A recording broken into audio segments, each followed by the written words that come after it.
a nossa breve meditação nesta manhã, eu convido os irmãos a abrirem suas Bíblias no Salmo 5. Salmo 5.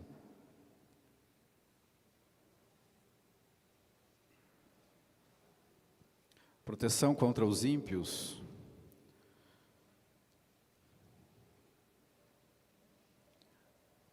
Os irmãos queiram acompanhar a leitura, Salmo 5. Dá ouvidos, Senhor, às minhas palavras e acode ao meu gemido. Escuta, Rei meu e Deus meu, a minha voz que clama, pois a Ti é que imploro. De manhã, Senhor, ouves a minha voz, de manhã te apresento a minha oração e fico esperando. Pois Tu não és Deus que se agrade com a iniquidade e contigo não subsiste o mal. Os arrogantes não permanecerão à tua vista. Aborreces a todos os que praticam a iniquidade. Tu destróis os que proferem mentira. O Senhor abomina o sanguinário e ao fraudulento. Porém eu, pela riqueza da tua misericórdia, entrarei na tua casa e me prostrarei diante do teu santo templo, no teu temor. Senhor, guia-me na tua justiça por causa dos meus adversários. Endireita diante de mim o teu caminho, pois não têm eles sinceridade nos seus lábios. O seu íntimo é todo crimes, a sua garganta é sepulcro aberto, e com a língua lisonjeiam. Declara-os culpados, ó Deus, caiam por seus próprios planos, rejeita-os por causa de tuas muitas transgressões, pois se rebelaram contra ti. Mas regozijem-se todos os que confiam em ti, folguem de júbilo para sempre, porque tu os defendes, e em ti se gloriem os que amam o teu nome. Pois tu, Senhor, abençoas o justo, e como escudo o cercas da tua benevolência. Até aí, Deus abençoe a tua palavra. Nós vamos orar, pedindo a Deus a orientação. Ó Pai, nós te damos graças por estas palavras, agradecemos porque o Senhor nos dá o privilégio de podermos estudá-la e retirar, ó Deus, a porção de sabedoria e conhecimento para podermos praticar no nosso dia a dia. Permita, ó Deus, a humildade de compreender que nós somos limitados, mas somos ferramentas nas tuas mãos nesse momento. Abençoa ricamente esta igreja, permita, ó Deus, o entendimento daquilo que aqui o Senhor falar. Em tudo lhe damos graças em nome de Jesus. Amém. Meus irmãos, na semana passada a gente teve o privilégio de falar um pouquinho sobre a restauração do templo de Jerusalém, o segundo templo, e ali foi uma palavra de exortação para nós, onde nós deveríamos, nos dias de hoje, restabelecer mais intimidade com Deus e se comprometer naquilo que é de nossa responsabilidade. Hoje a gente tem uma palavra de Deus, uma palavra mais de reflexão, quanto ao momento que nós vivemos de 1 ano e meio para cá. E aqui a palavra de Deus, nos versículos 1 e 3, só vou me atentar a esses dois versículos, dá-nos um pouco de reflexão daquilo que nós estamos deixando de fazer. É uma palavra de reflexão, mas também de exortação. É sobre a oração, sobre esse contato, sobre esse meio de conversa íntima, pessoal, de nós para com Deus. Aqui a palavra de Deus, o salmista, no versículo 1 do capítulo 5, diz: dá ouvido, Senhor, às minhas palavras e acode ao meu gemido. A palavra gemido aí é como se fosse sussurrar. É quando as palavras não vêm mais à boca, porque o seu sentimento, a sua emoção já aflorou. Muitas vezes deixamos até a razão de lado para que nós choremos diante de Deus através da oração. Está faltando para nós.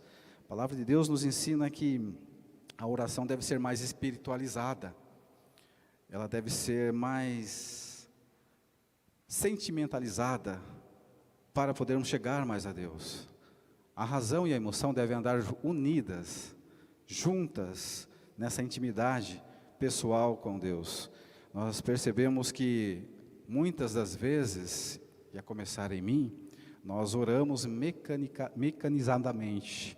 Quer dizer, nós usamos de palavras, chavões, e muitas vezes nós esquecemos de tirar todas as palavras do coração e aprofundar mais a intimidade com Deus. Nós ficamos nas superfícies, falamos aquilo que tão somente a boca fala, mas não o coração. Falta um pouquinho mais de espiritualidade nas nossas orações.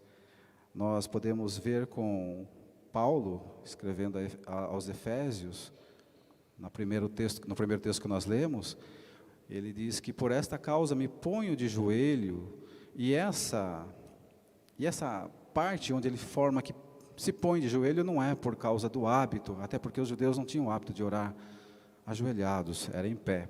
E nós também não temos esse hábito, mas ali era uma questão de aflição, de urgência, onde o apóstolo Paulo, talvez um dos maiores teólogos, ele se põe diante de Deus aflito, em oração de urgência. E muitas vezes nós esquecemos que não é questão da urgência, mas é a questão da espiritualidade. É uma devoção, assim como o salmista aqui. O salmista, rei Davi, ele se põe como devoção, em devoção ao Deus único. Veja que esse salmo, ele tem 3 verdades que a gente pode retirar dele. A primeira é que o salmista coloca Deus em primeiro lugar. Versículo 3, de manhã, Senhor, ouves a minha voz. Seria a primeira coisa que deveríamos fazer ao acordar. Orar a Deus. Apresento a minha oração. É a certeza de que está falando diretamente com Deus e não está buscando outros meios para se socorrer, para buscar socorro, conforto. Davi busca a face de Deus já nas primeiras horas da manhã. Pode ser que esse horário fosse até de madrugada. A Bíblia aqui não nos diz, mas para ele vem primeiro Deus, depois as suas lidas.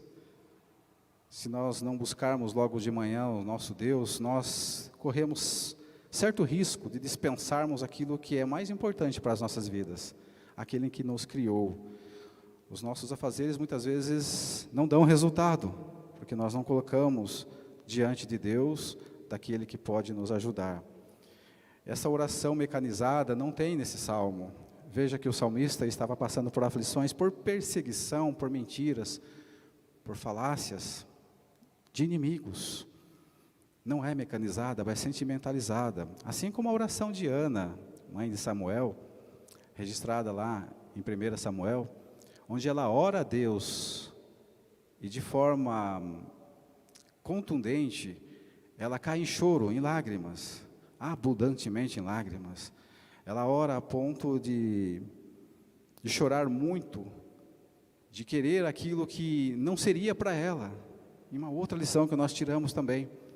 A oração ela deve ser direcionada a Deus, mas deve ser voltada a Ele também aquilo que nós recebemos dEle. Ana consagra seu filho a Deus, ou seja, ela devolve a Deus aquilo que ela pediu. Ela recebeu e devolveu a Deus. O poder não está na oração, o poder pertence a Deus, a resposta é exclusiva de Deus, então não devemos atropelar também. O tempo é de Deus. Muitas vezes nós oramos, em questão de minutos, nós aguardamos a resposta e a resposta pode demorar muito tempo e ela pode ser negativa. Por isso nós devemos ser mais espirituais, sabendo que o tempo de Deus não é o mesmo nosso. Para o nosso próprio bem, não devemos atropelar o tempo de Deus. Ore buscando a Deus, entregue de coração, não seja tão seco, não seja tão enxuto. Precisamos de lágrimas. Eu sempre cito essa palavra que nós precisamos nos devotar mais a Deus espiritualmente, deixarmos as circunstâncias de lado, para que nós possamos estar em perfeita comunhão, entronizado a Deus. Porque Deus pode mudar circunstâncias das nossas vidas. Ele pode mudar o rumo de muitas histórias através de oração. Isso foi desde os nossos pais da fé. A oração, ela pode movimentar grandes nações. E uma igreja que se devota, que se prostra diante de Deus em oração, é a igreja que sustenta os pilares de uma nação, de uma sociedade, ela que dá a estrutura para manter em pé uma nação. E nós precisamos disso muito nos últimos tempos. Tem uma verdade também nesse versículo 3, é que Davi dirige a sua oração diretamente a Deus. Então há uma direção, diferente de como faziam os fariseus, o fariseu, que gostava de fazer o belo discurso, orar de si para si mesmo, para se enaltecer, para ser aplaudido. Nós devemos estar em comunhão íntima e pessoal, sem grandes manobras, sem grandes barulhos, mas de coração contrito, aprofundado, enraigado, não superficializado, mecanizado, palavras, chavões, palavras bonitas. Isso não agrada a Deus.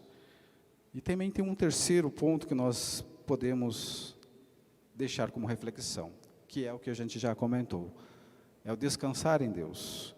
Veja que o salmista, ele ora a Deus, mas ele não faz apenas o apelo a Deus para o livrar das perseguições, mas ele aguarda a resposta de Deus. Davi ora e fica esperando o agir de Deus.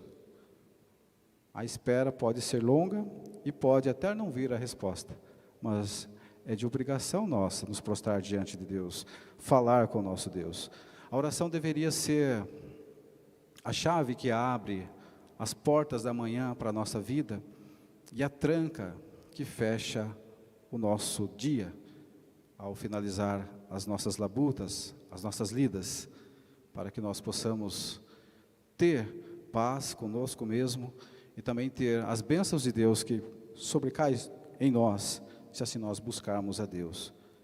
Então essa reflexão, meus irmãos, é para quem, ou para todos aqueles que esquecem dessa importante missão que nós temos de falar com Deus, de conversar com Deus na sua intimidade. A oração, ela não pode ser mecanizada, não pode ser robotizada, ela tem que ser espiritualizada, externar aquilo que você sente, aquilo que está no seu coração, não de palavras, porque senão se torna somente uma reza, e a Deus quer que nós falemos com Ele. Que Deus nos abençoe e nos permita entender, a refletir mais sobre essa importante parte da comunhão com Deus, que é a oração, que é a fala com Deus, que é essa intimidade com o nosso Deus.